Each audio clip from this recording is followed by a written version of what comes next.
सलाम आदाब, मैं हूं आपका दोस्त जाहिद। आप देख रहे हैं डेली हिंद। कल असदुद्दीन ओवैसी की वीडियो जो है पार्लियामेंट के अंदर जो असदुद्दीन ओवैसी ने बात कही थी वो काफ़ी ज़्यादा वीडियो वायरल हो रही थी। आपको मालूम है कि हाल ही में देश के प्रधानमंत्री नरेंद्र मोदी ने जो आंदोलनकारी है उनको आंदोलनजीवी बताया। इसी पर असदुद्दीन ओवैसी भर गए।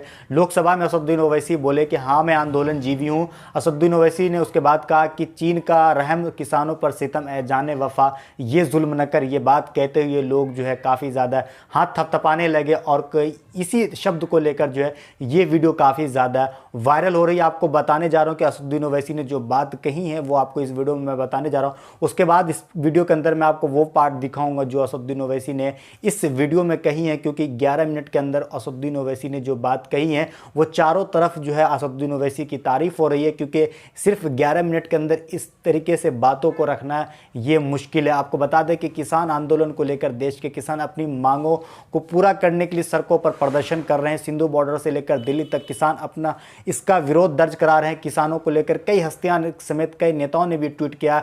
आपको बता दें कि ऑल इंडिया मजलिस से इत्तेहादुल मुस्लिमीन के नेता असदुद्दीन ओवैसी ने लोकसभा में अपने बयान में कहा कि भारत चीन सीमा पर चीन लगातार इंफ्रास्ट्रक्चर को बढ़ा रहा है, अपनी फोर्स को जमा कर रहा है, लेकिन पीएम मोदी जो है चीन का नाम लेने से क्यों डर रहे हैं। उन्होंने कहा कि प्रधानमंत्री को जो है चीन का नाम लेना पड़ेगा और मैं आंदोलन करूंगा।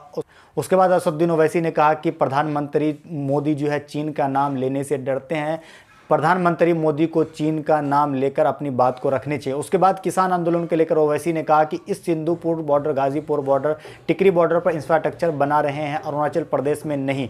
किसानों के साथ ऐसा व्यवहार किया जा रहा है जैसे कि वो चीनी सेना। ओवैसी ने आगे कहा है कि जो सलूक चीनी सेना के साथ करना चाहिए वो सरकार देश के किसानों के साथ कर रही है। उसके बाद असदुद्दीन ओवैसी ने अपनी बात को आगे बढ़ाते हुए कहा कि हुकूमत से जानना चाहता हूं कि किसान पर जुल्म क्यों किया जा रहा है। ये तीनों कानून आपको वापस लेना होगा। यह कानून अपने बहुमत की ताकत से बनाई है। ओवैसी ने कहा कि कृषि कानून राज्य के विषय हैं तो केंद्र इस पर कानून कैसे बना सकती है, यही इस कानून में काला नजर आ रहा है। प्रधानमंत्री नरेंद्र मोदी द्वारा आंदोलनजीवी और परजीवी जैसे शब्दों का इस्तेमाल पर ऑल इंडिया मजलिस से इत्तेहादुल मुस्लिमीन के नेता असदुद्दीन ओवैसी ने कहा कि इसमें बुराई क्या है। उसके बाद असदुद्दीन ओवैसी ने कहा कि मैं आंदोलनजीवी हूं, मैं इस बात को खुलकर बोल रहा हूं। AIMIM के नेता ने कहा कि सरकार वापस CAA के नियम बनाएगी और हम फिर दोबारा सड़कों पर उतरेंगे। ओवैसी ने कहा कि सरकार को अपने अहंकार के पीछे रखकर इन तीनों कानून को जो है वापस लेना चाहिए। आपको बता दें कि असदुद्दीन ओवैसी ने बाबरी मस्जिद से लेकर दिल्ली दंगे की मस्जिद तक, कश्मीर के 3 नौजवानों से लेकर दिल्ली के फैजान तक, उसके बाद चाइना से लेकर नेपाल, श्रीलंका, अफगानिस्तान तक, देश की अर्थव्यवस्था से लेकर देश की रक्षा तक, कृषि आंदोलन से लेकर CAA आंदोलन तक, अल्पसंख्यक स्कॉलरशिप से लेकर सीमांचल के विकास तक, तमाम बातों को सिर्फ 11 मिनट में जैसे असदुद्दीन ओवैसी ने ये सारी बातों को रखी। उसके बाद जो है असदुद्दीन ओवैसी की चारों तरफ जो है काफ़ी ज़्यादा तारीफ हो रही है। आपको मैं वो चीज़ दिखाने जा रहा हूँ जो मैंने बात असदुद्दीन ओवैसी ने कही है। अपनी बात का आगाज उस मुल्क का नाम लेकर करना चाहता हूं जिसका नाम लेने से हमारे मुल्क के वज़ीर आज़म डरते हैं और कांपते हैं। उस मुल्क का नाम चाइना है। आज अरुणाचल प्रदेश में चीन, भारत के LAC में चीन ने गांव को बसा दिया। ये सरकार चीन से लफ्जी तौर पर इस बात का एहतजाज करने की ताकत नहीं रख सकती कि आपने भारत के LAC के अंदर एक गांव को बना दिया। नकुला सिकम में चीन घुस रहा है। आखिर क्या डर है उस हुकूमत को और खास तौर से वजीर आजम को कि वो चीन का नाम लेने से डरते हैं। भाई, मुल्क की सलामियत का मसला है। मुल्क की जमीन पर चीन कब्जा करते जा रहा है और भारत के वजीर आजम चीन का नाम नहीं लेते। मैं उम्मीद करता हूं कि जब वजीर आजम अपना रिप्लाई देंगे तो वो हिम्मत दिखाएंगे और चीन का नाम लेकर कहेंगे कि चीन यहां पर इन जगहों पर घुसा हुआ है। सर, चीन आज भी अपना इंफ्रास्ट्रक्चर बढ़ा रहा है, वहां पर फौज को बढ़ा रहा है। मैं सरकार से जानना चाहता हूं कि जब बर्फ पिघल जाएगी दोबारा चीन हमला करेगा भारत की फौज पर, तो आप इसके लिए क्या तैयारी कर रहे हैं? और सर, मैं ये तकरीर इसलिए भी कर रहा हूं क्योंकि मैं एक आंदोलनजीवी हूं। मैं एक आंदोलनजीवी हूं, मुझे उसका फख्र है, इसलिए मैं खुल के बोल रहा हूं। अल्फाज छाप कर, किसी से डर कर बोलना मेरी फितरत में नहीं है।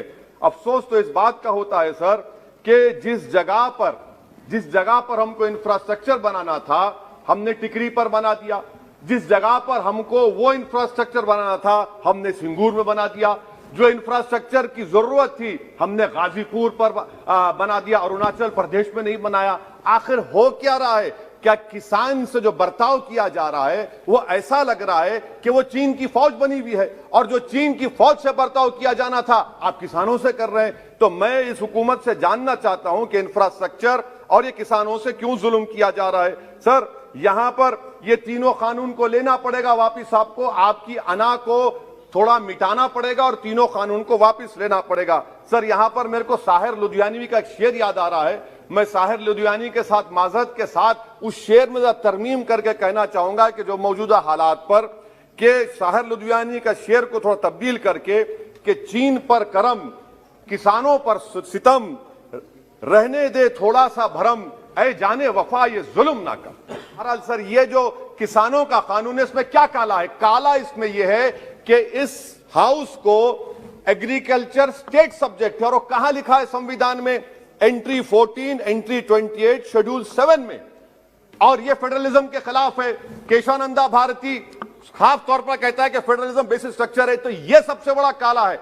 और सर ये पूरा किसानों के एजिटेशन से क्या बात मालूम हुई कि सरकार को इस लोकसभा की अजमत, इसकी खूबसूरती की कोई इनके पास हैसियत नहीं है। सरकार इस ऐवान से डरती नहीं है। सरकार किससे डरती है? जब लोग रोड पर निकल कर आते हैं तो मोदी जी की नींद हराम हो जाती है। आप बनाओ CAA के रूल्स, इंशाअल्लाह हम दोबारा रोड पे निकलेंगे, पूरे भारत में उसके खिलाफ एहतजाज होगा। सर तीसरी बात, सबका साथ, सबका विकास, सबका विश्वास, यह भी झूठ है। क्यों झूठ है? बाबरी मस्जिद के डेमोलिशन का केस आता है, जजमेंट आता है, और केस में कहा जाता है कि किसी ने नहीं तोड़ा। अगर सरकार उस जजमेंट के खिलाफ अपील क्यों नहीं करती? अपील क्यों नहीं करती? एक क्रिमिनल एक्ट सुप्रीम कोर्ट ने कहा डेमोलिशन ऑफ बाबरी मस्जिद को, आप हुकूमत में हैं, आप अपील इसलिए नहीं कर रहे क्योंकि आप अपने लोगों को पैगाम देना चाहते हैं। क्या पैगाम देना चाहते हैं? कि बेटा काशी मथुरा में भी तोड़ दो, हम तुम्हारे साथ हैं। अपील नहीं करना चाहते बाबरी मस्जिद डेमोलिशन केस को। यहां पर आंदोलन जीवी, आंदोलन नहीं करना।